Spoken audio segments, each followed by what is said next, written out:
मालिक की कृपा के बगैर कुछ भी नहीं होना जी पर मालिक हमारा दयावान है। दिन है रात है जी। पर अगर अच्छा है बुरा है, मालिक अगर पिता है तो इतना बुरा होने ही क्यों देता है कि इतने बुरे बुरे कर्म, मतलब इसके लिए छूट है, इसके लिए छूट दिए। दयावान है। नहीं, बड़े दयावान हैं, बड़े कृपालु हैं। लेकिन आप एक विचार कीजिए, अच्छे नंबर या अच्छा पद प्राप्त करने के लिए कुछ डिग्रियां रखी गई है ना, कुछ बातें रखी गई ना, तो हमारे लिए अच्छाई की सीमा रख दी गई। अब हम अच्छाई तक तो चल नहीं रहे और बुराई की तरफ चल रहे, दोनों में स्वतंत्र रखा गया है। अब उसने क्यों स्वतंत्र किया, यह प्रश्न हम नहीं कर सकते। उसने दोनों के लिए तुम्हें स्वतंत्र किया है। तुम अच्छाई से अच्छाई करके उत्तम से उत्तम देवता ब्रह्मलोक तक, तपलोक, महालोक, जनलोक, सत्यलोक, वैकुंठ लोक, जहां चाहो वहां जा सकते हो। लेकिन आप क्यों बुराई की तरफ जाते हो? छूट उसने दोनों की दी है। आप बुरे से बुरा कर सकते हो, वो नहीं रोकेगा। आप अच्छे से अच्छा कर सकते हो, वो नहीं रोकेगा। दोनों के लिए आपको छूट दे दी गई है।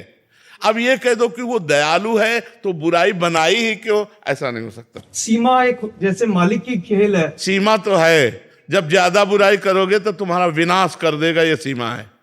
तिनकर काल रूप में भ्राता, वो कुसुमादपि कोमलानी और वज्रादप कठोराणी। वो कुसुम से भी कोमल है और वज्र से भी कठोर है। तो भगवान केवल दयावान ही नहीं है, भगवान काल रूप भी है, सर्व विनाशकारी भी है।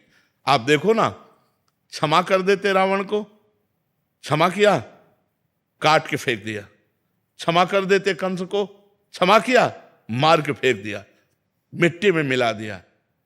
पर मिला करके फिर भी परम पद दिया। इसीलिए उनको परम दयालु कहते हैं कि काट करके भी परम पद दिया। उनका कृपा का जो स्वरूप है वो दो रूप में है, एक वज्रादपि कठोराणी, वज्र से भी कठोर। तो हम ये समझते हैं उसका हर विधान मंगल में है, उसका हर कार्य मंगल में है, और हमारा हर कार्य माया जनित है।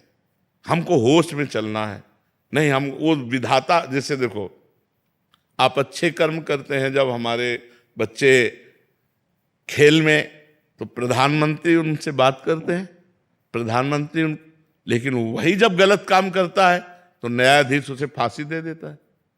कष्ट तो हमारे कर्म हमको दंड और पुरस्कार दिलाते हैं। परमात्मा ने कानून बना दिया, परमात्मा ने आपको छोड़ दिया कर्म करने के लिए। अब आप जो जैसा कर्म करेंगे वैसा आपको फल मिलेगा। अवश्य में भोक्तव्यम कृतम कर्म शुभाशुभ। अब वो इतना महान है कि अगर वो कि ये तुम कर्म नहीं कर सकते, वो रोकेगा तब जब आप उसकी शरणागत हो जाओगे, तब आपको रोक देगा। और जब उसके शरणागत नहीं होगे अहम में, तो दोनों की छूट है। आप चाहे जितना पाप कर लो, आप चाहे जितना